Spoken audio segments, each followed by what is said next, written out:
I'm talking with Dr. Patrice Louinet. Patrice, can you give the people some of your bona fides in the Robert E. Howard Scholarship and Robert E. Howard world? Wow. I'm gonna give you the short version. So as you said, I'm a doctor, and my dissertation was on Bob Howard in 2019. But I've been involved in Howard fandom and scholarship for the past, I guess, 30 years or close to it now. So my very first piece of writing was for a fanzine in 1997 for The Dark Man, which was at the time edited by Rusty Burke. And a few years later, Marcelo Anciano and Rusty asked me if I wanted to be the editor of the Conan volumes for Wandering Star. So, as I like to say, being a Frenchman and being asked to be the editor for an English book, I immediately said yes. And then I wrote, I don't know, a lot of articles. I've been involved in as an advisor for board games, video games, RPGs, a lot of stuff. I am also the editor of a French line of graphic novels adapting the Conan stories. And I've edited a number of books. What else? I mean, lots of stuff, really. I guess my whole life centers about Howard. Well, that's a very important goal to have in life, we think, these days, the Yeah, foundation. All right. I guess you Move, have it. moving on to your Wandering Star editing duties. Let's see. Uh, how are you chosen to be editor for the Wandering Star editions of the Conan Tales, the three volumes? Okay, so for that, we need to backtrack a little bit to 1997 or something. I get a letter or an email from Rusty telling me that, hey, you should keep this under wraps, but there's this publisher in London who is going to do a Solomon Kane volume. I was like, oh, that's exciting. Then the book comes out. It's a beautiful book. And then the year after that, uh, they do the Ultimate Triumph, the one that's with Frazetta drawings and Rusty. I think it was Rusty, maybe Marcelo, don't remember. Says, "Hey, can you write a piece on an article for that book?" I said, "Oh, sure." And I write this longish essay, and it was like, "Oh, that's cool, but you have to cut it down." I think it was 12,000 words. So they cut it down to 8,000, or I did, and that was my very first professional publication. So the very first time my name appears in a book that's professionally published, I'm alongside Bob Howard and Frank Frazetta. I think, okay, that's kind of cool. And and again, we need to backtrack 3 years prior to that, to the first Conan book. In 1997, I had written an essay for The Dark Man called The Birth of Conan. And I titled it this way because I was so tired of the Conan biographies. At 15 he does this, and at 17 he goes there, and at 18 he goes to the dentist, and no interest whatsoever. And so that's why I gave it this title, because for me there could be only one birth to Conan. It was a literary birth, and I was starting to go, oh, okay. So he goes to the south of Texas. So he writes Samria, and then we have the first draft. How do we know it's the first draft compared to the second? Which Conan story came first? Those kinds of questions really that have always with me. Anyway, I write this thing, and when eventually Wandering Star, Marcelo Anciano eventually got the rights to do the Conan volumes, uh, I was well, since you're the one who has done this work on the Conan stories, do you want to be the editor of those volumes? And as I've said many times, I was like, what? Are you asking a French guy to edit the three Conan volumes, a dream of a lifetime? That took me half a second in my head. I said, yes, absolutely. I mean, who would refuse that kind of offer? That's how he became heavily involved. I mean, the Ultimate Triumph book was just an essay, but here I was in charge of everything. Of course, I had already been tracking down the TypeScript, so I was able. I had found, thanks to Robert Weinberg, the three Conan typescript that had been sent to Barlo. I had all the stuff already, and all that was ready. I had written the chronology. At first, the idea they had before I became the editor was to do 4 volumes, not 3. And the idea was to publish all the stories as they had appeared in Weird Tales, and the 4th volume would be all the unfinished tales and all the stories that got rejected by Weird Tales. I was like, no, that's not the way I want to do that. It maybe Fonzo's right, I didn't like Frost Giant's Daughter, but I happened to like it, and it was written second. So it should be published second in the series. We have unfinished stories or draft and stuff. We should put that at the end of each volume. So we should do this chronologically to show the evolution of Bob Howard as a writer. What else can I tell you? So I spent months making sure that the stories were conformed to the typescripts of the carbons when those survived. And there was a lot of work, really, especially in the volume 2 and 3, because there's a lot of those.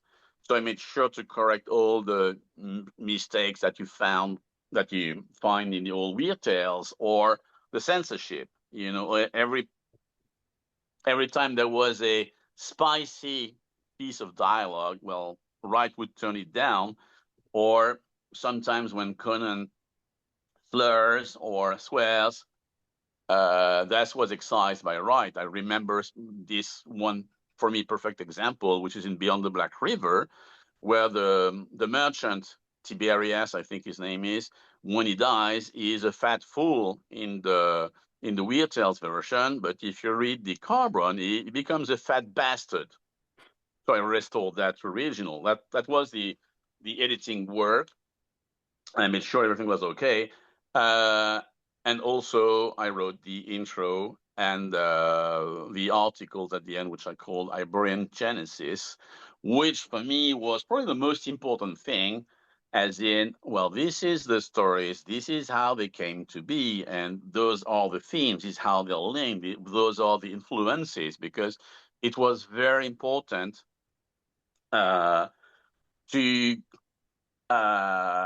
go away from the Elsprech Deckham tradition of, well, yes, of course, he was influenced by William Morris and Lord Dunsany, writers he had probably never read other than a few poems. So there was absolutely no European influence.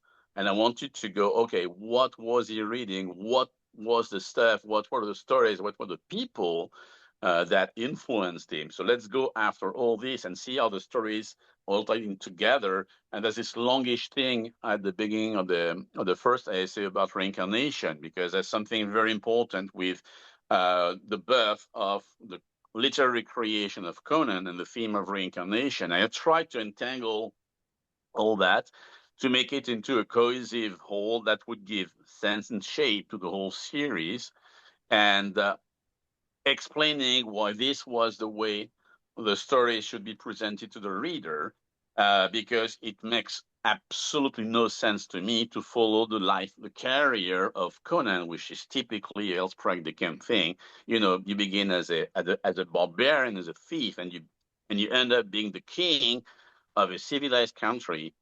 That was just horrible. So I Well, said, no, that's not what happened.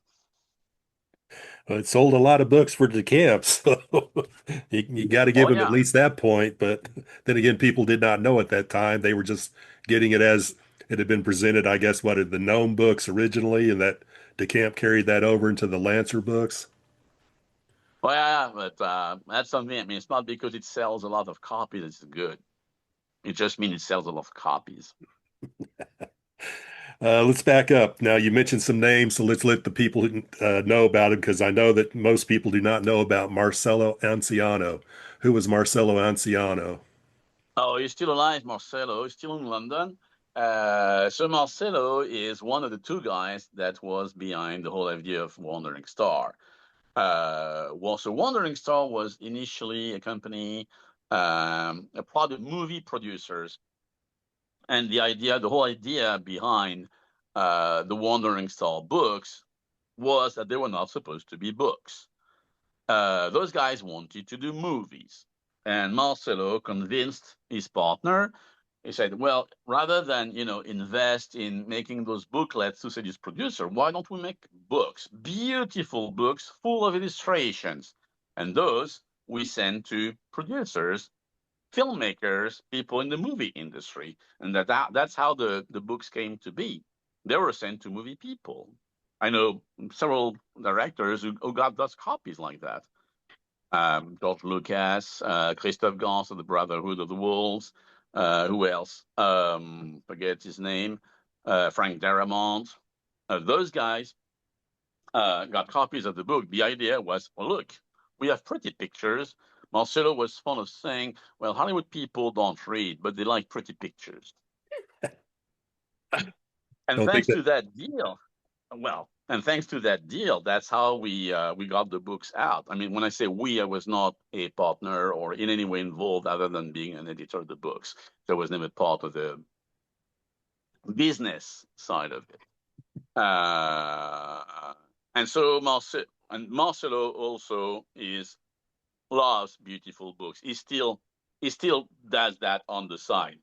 He keeps producing one or two or three books a year, just very limited editions, beautiful stuff. I mean, and the reason he did those books that way is because he fell in love with the Donald M. Grant editions of Sowers of Thunder, which is a volume containing 4 of Bob Howard's Crusader stories, beautifully illustrated by Roy Krenkel. And so he loved that book. He said, I want to do something very similar to that. And that's how we got the Solomon Kane, the Ultimate Triumph, the Brian McMahon book, and also the 3 Conans. That's Uh, the that's who he was. So he was also he's also, that's maybe more of a side note. He's also one of the guy who co-invented, co-created, whatever you want to call that, the band Duran Duran. I don't think maybe you're familiar with Duran Duran. It's yes. they were okay. Anyway, so he was behind them, or he was one of the force behind that band. Not my favorite band, but Not a fan of Hungry Like a Wolf or oh Rio or all those others. yeah, I remember Girls on Film, but Who doesn't, being a young, impressionable lad at that time? You also mentioned Rusty and the Dark Man. We haven't really talked about Rusty and the Dark Man in any of the previous videos. What is the Dark Man? So the Darkman was fanzine, still is, except now it's published by university, but at the time it was just a fanzine published by Necronomicon Press, and it was edited and created by Rusty Burke, who is one of my oldest friends, because I met him thanks to Glenn. At the time, I met Glenn Lord the first time in 1989. Rusty lived in Houston. And so I got to see Rusty in 1989. So I've known the guy for, wow, 36 years, something like that. And so Rusty is a very important figure. He was the one who was like, we need to go back to the original text. He was a purist, just the way I am. So the very first few issues of the Dark Man, he was like trying to have scholarly articles because there were not that many at the time. So he tried to organize all that, and it was in his Dark Man, in his fanzine, that I published that piece on the called The Birth of Conan, which led to my being hired as the editor of the Wandering Star books. It's really a small pond, It's big, like an incestuous family. Everyone knows everybody. Yes.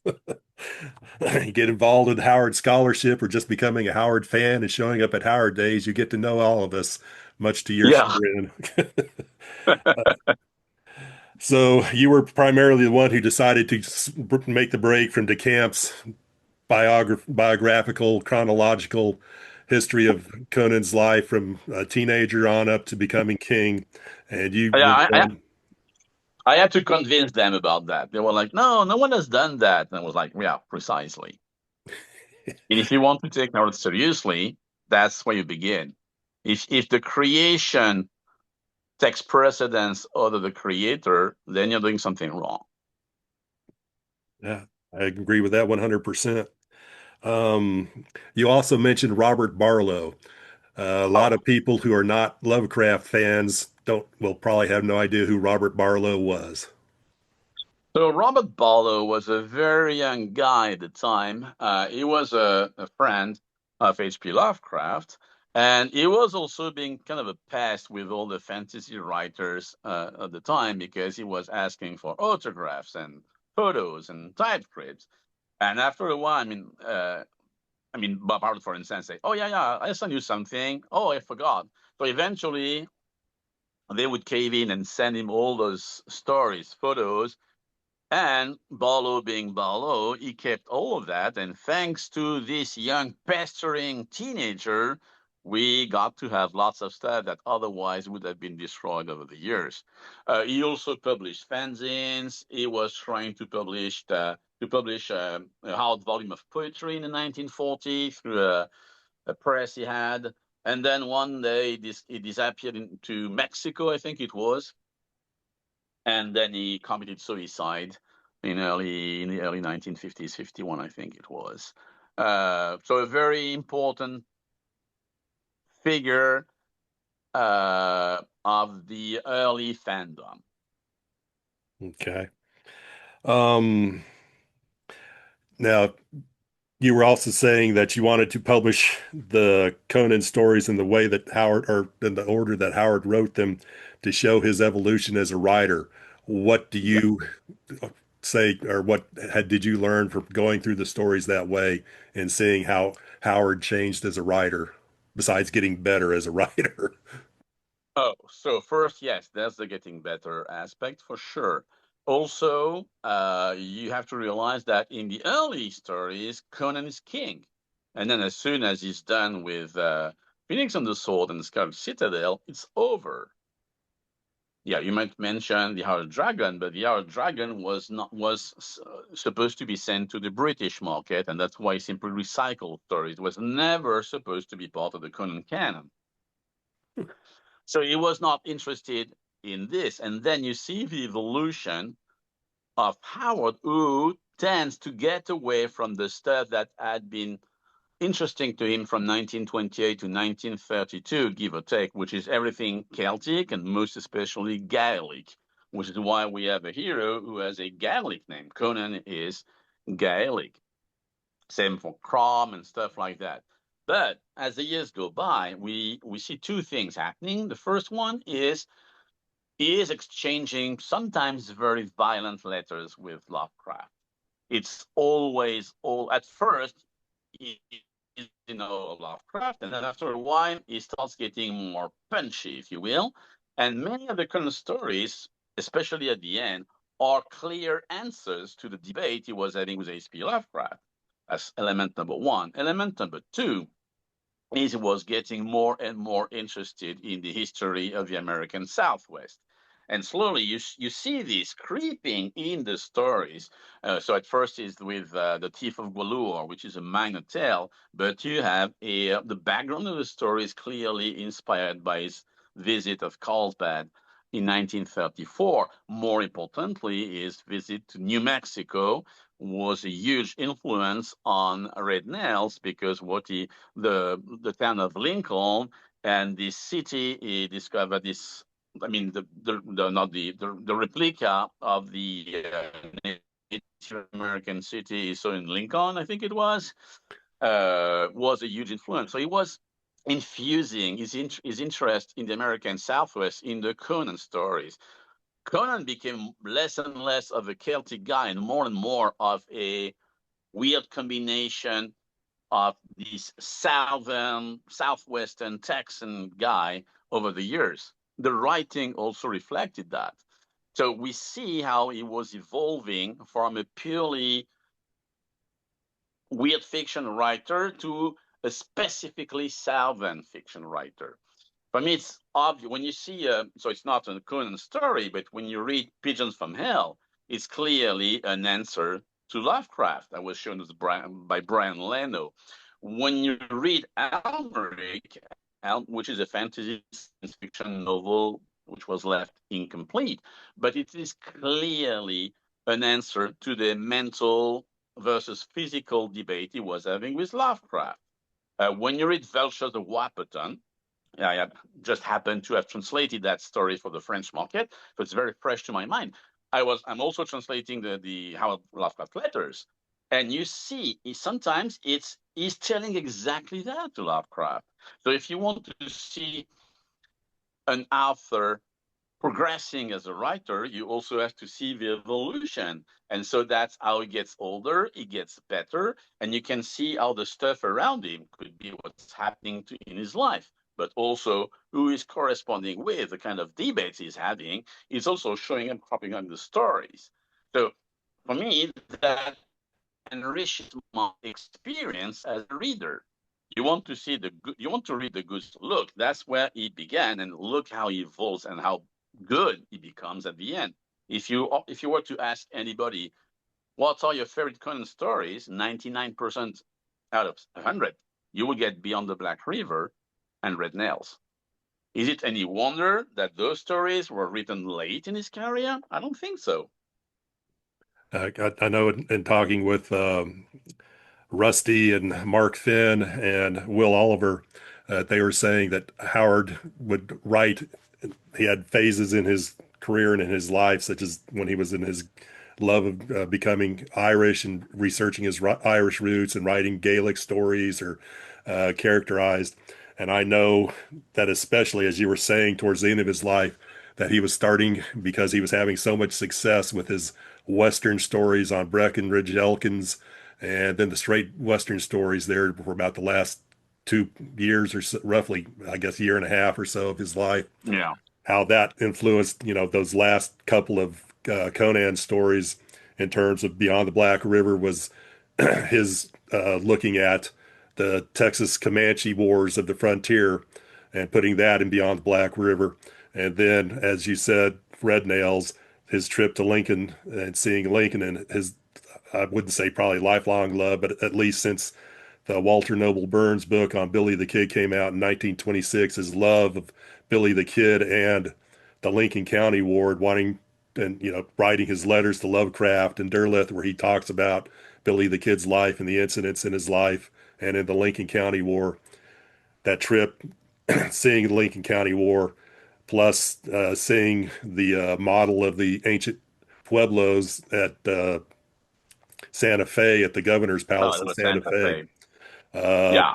and I also would throw in that he also loved talking about the feuds in Texas, the Taylor Sutton War, the Lee Peacock feud, all those that were around the Civil War and post-Civil War fights, that also helped him come up with the plot of Red Nails. Oh, And absolutely. Absolutely. Yeah. let me see here. Oh, you talked about the poem Samria. And I know from the letters that uh, was there any other copy besides the letter that he sent to Emil Pitaha where he included the poem itself in? So there were at least three copies of that poem. Three, because the version in Saint Peter could not have been typed in 1932 because it has underlined. So there was a version in 1932. He also sent a copy to H.P. Lovecraft at some point, but maybe this was sent back. And also in the list of poems that Otis his agent remained sent by his father. There was also a copy of Samria. So at least three copy, probably four. Okay. Your audio kind of got real crappy there. So we got up to So we got up through again, the copy to Lovecraft. So the third copy, if you could explain that again, okay. please. So there were, yeah, as I was saying, there were three, maybe four copies of Samria at some point. There was the original copy. We don't know what happened to it, but he also prepared one for H.P. Lovecraft, which went along in a letter. Maybe Lovecraft sent it back. We don't know. There's a copy. So the copy he made when he wrote to Petaha in 1934, And in the listing of poems that was made by the Otis Klein agency, and Otis Klein was Bob Hart's agent. So in the listing of poems that was prepared after he died, there's mention of a poem called Cimmeria running 32 lines. So that's three, maybe four copies. But Okay. all of those are lost save one. Now, do you think that he wrote Samria before he came up with the idea of creating the character of Conan, or was that after he wrote? It was suggested by the memory of the hills a little north of Fredericksburg, and that was in 1931. So it goes south, and that's when he has the idea of Conan. I've been trying, to get better at establishing the exact timeline here, but it's complicated, and we're talking a matter of days, really. So for me, but that's just me. I don't have any hard evidence about that. First, he writes Cimmeria, then he has the idea of this character from Cimmeria, and this character slowly becomes Conan. But again, we're talking about a matter of days. Okay. Because I know we have the letter from Farnsworth Wright in March 1932, where he was had been sent I guess the three stories on The first three three stories, stories yeah, on Conan, where he yeah, had rejected the Frost Giant's daughter and God or rogues in the house, but he tentatively not accepted rogue, Phoenix but on the sword. Phoenix on the sword, and he was asking for a rewrite. But he also so he came back in cross. I mean, I would have to look at my files, but he came back to Cross Plains around January 20 something. And by March 10, we know that Fawns Wright was rejecting two of the stories and accepting one provided there was some rewrite. So we're talking about three stories written in less than a month. But my understanding of the way he was writing, he would write a story in 1, 2, 3 days max, and that was it. I think there was much more than that. In the case of the Phoenix, he had to go through his files because it's a rewrite of the Conan Soul Cole story, so he already had the basic plot, but he had to work some element because there was no fantasy aspect in the whole story. But I think that Phoenix dates from early February 1932, and so does Frost Giant. He was still trying to understand the character. He does not the Conan we know. All that everything Conan gelled with Tower of the Elephant. And Tower of the Elephant was written right after he wrote the essay The Iberian Age. So that's why you have this first chapter when there's a fight in a tavern. And that's when you have the first description of a Turanian, Brythunian, the lands of Shem. That's when you got all that. So it was really Wandering Agent Conan, etc., were really created with Tower of the Elephant. The first three stories are tryouts, if you will, or it was just trying to get the hang of things. Okay. Uh, in your editing of the Wandering Star books, why did you decide to include the synopses and fragments uh, in the back as appendices? Several reasons. One of them is because I thought that the fans would be interested in seeing those. Second thing, it would, this old, very infamous John Milius quote about, yeah, it was just uh, sometimes I have the feeling that Conan is behind me and he's dictating the stories to me. That now he was working at the stories. That's why you got drafts and you got timelines. So he was working. It was not an idiot savant, as they say in French. He was really working hard on the story. So I think, you can see there's material behind that. You can see there are drafts, there are synopses, there are timelines, there are maps, there are notes about the peoples of the Iberian Age. That's the Iberian Age. So he was really working at creating his secondary universe. Now, you had previously said that your understanding was is that Bob would work on a story for about 2 to 3 days. And because we have, for some of the Conan stories, we have multiple drafts, would he do all of those drafts in 2 to 3 days? Or do you think sometimes he Oh would yeah. go Oh, weeks? I have no doubt about that. We know, for instance, that "Rocked in the House" was written just like that, no draft, no nothing. He just typed the story, sent it. So I'm not saying that this happened all the time, but we also know that when he wrote the Western version of Wahpeton, he knocked it out in 48 hours. I think I'm quoting him from a letter he sent to HPL. So I tend to think he would be a fast writer because he was in the story. And if you are in the story, you need to remain the story. So he would write as he was typing, if you will. And to keep that energy, the reason why we all like his style so much is because he was in it. And so you have to type, all day or all night or whenever. Okay. Speaking on that, we know that he said that in one of his letters, I can't remember whether it was to Lovecraft, I think it was to Derleth, where he would write one of the characters for a series, but that he would lose his interest in the character, his feeling for the character. Yeah. We know from the timeline roughly that he wrote a bunch of the Conan stories up till about, I want to say, spring 1934, and then he seems to have taken a break from writing Conan stories to try and get into writing detective stories. Started writing the Breckenridge Elkins character before he came back several months later to write the Conan stories. Why do you think he did not just suddenly drop the Conan character like he had done with Cull and Solomon Kane and Brian McMorn?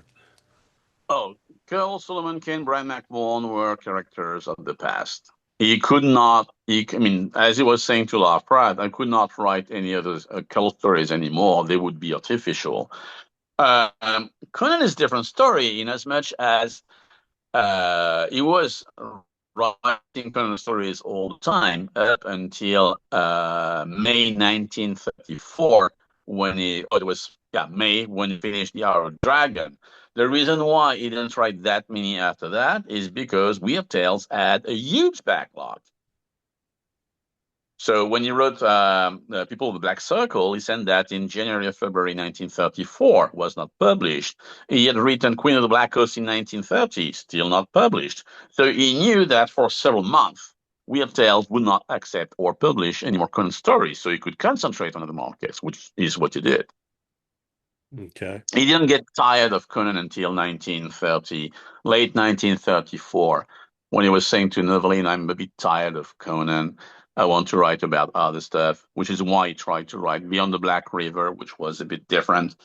So he was experimenting with them. Okay. I know that if he can be believed, that E. Hoffman Price, when he went to see Bob Howard and they were talking, that, of course, E. Hoffman Price and Lovecraft did not like the Conan stories. They thought they were beneath Howard. They were just, standard pulp fiction. Yeah, yeah. But he Well, said that Price said that in talking with Howard that Bob had told him that he was becoming tired of the Conan character at that point. Do you yeah. believe that at all? That Oh, goes yeah, to your point? absolutely.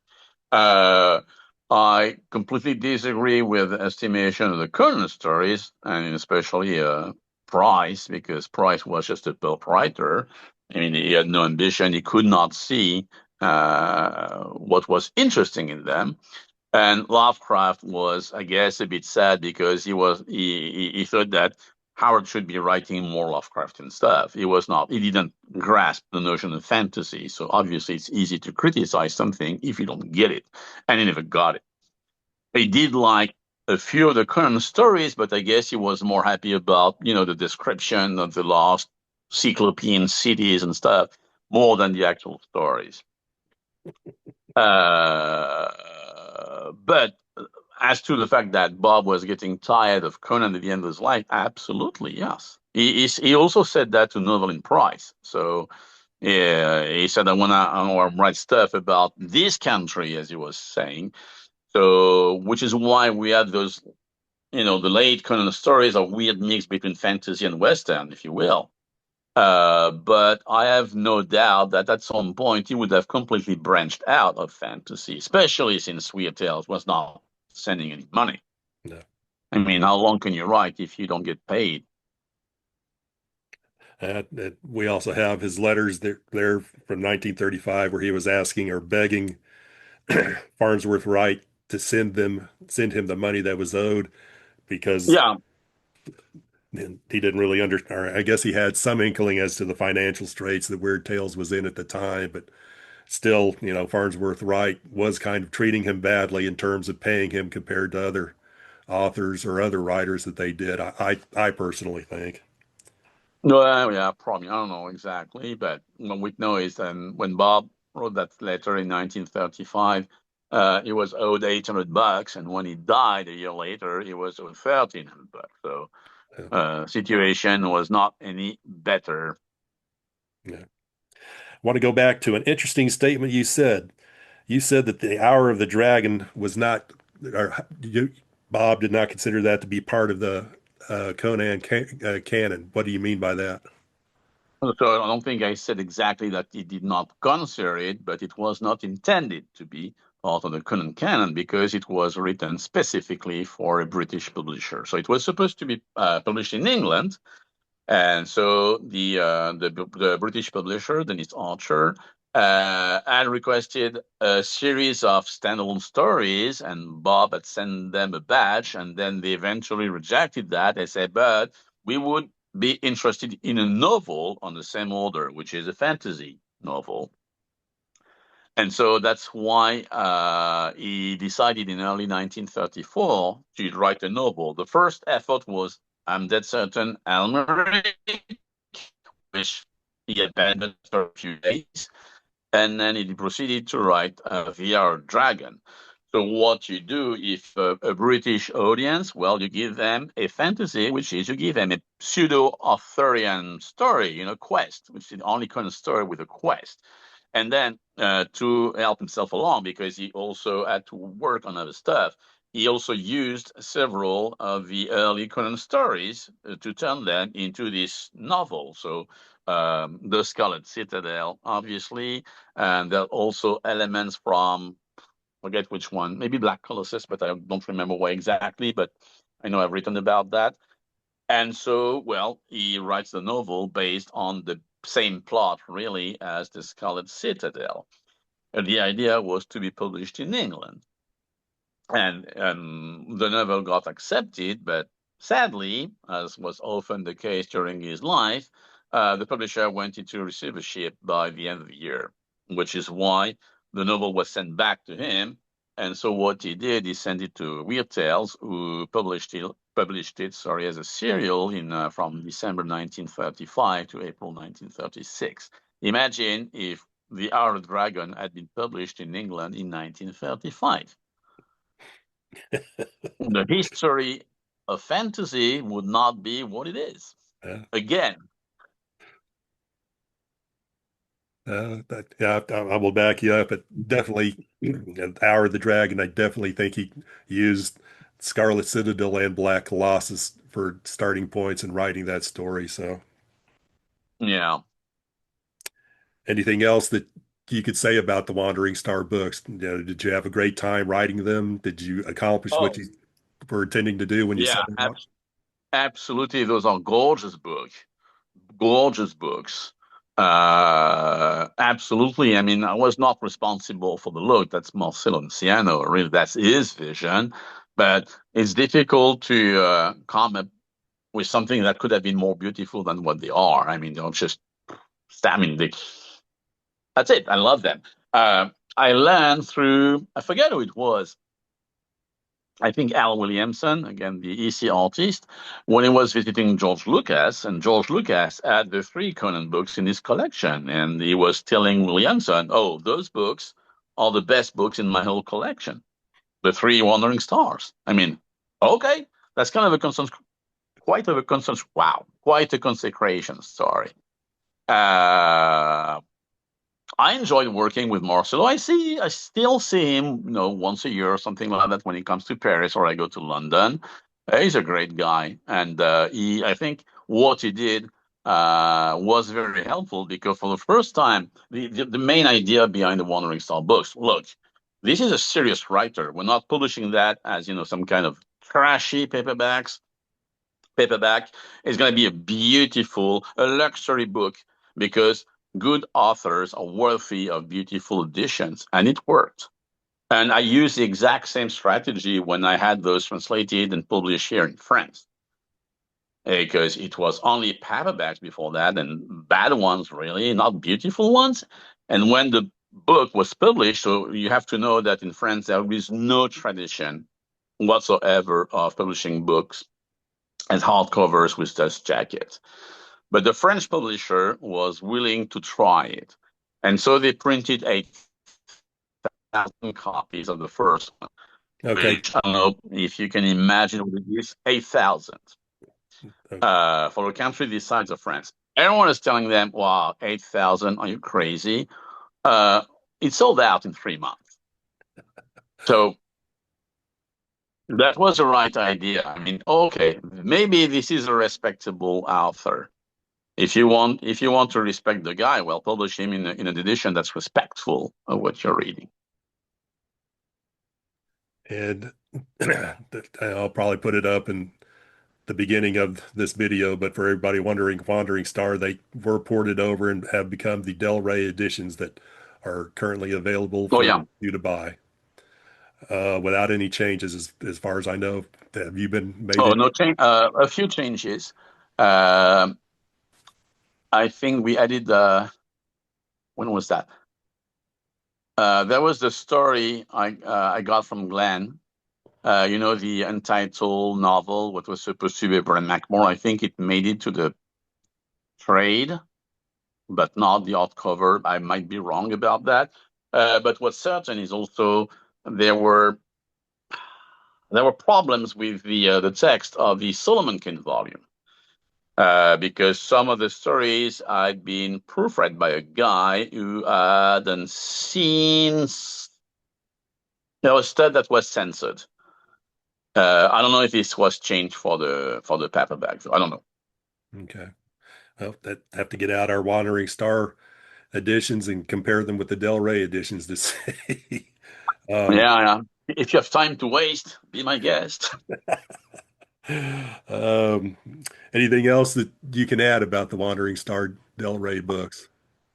Uh well, I began with those books. My first book was a Wandering Star. I mean, it was a very difficult thing to top, honestly. So no, they're just if you have the means to buy those books, do so. They're beautiful books, and they help put Bob back on the map.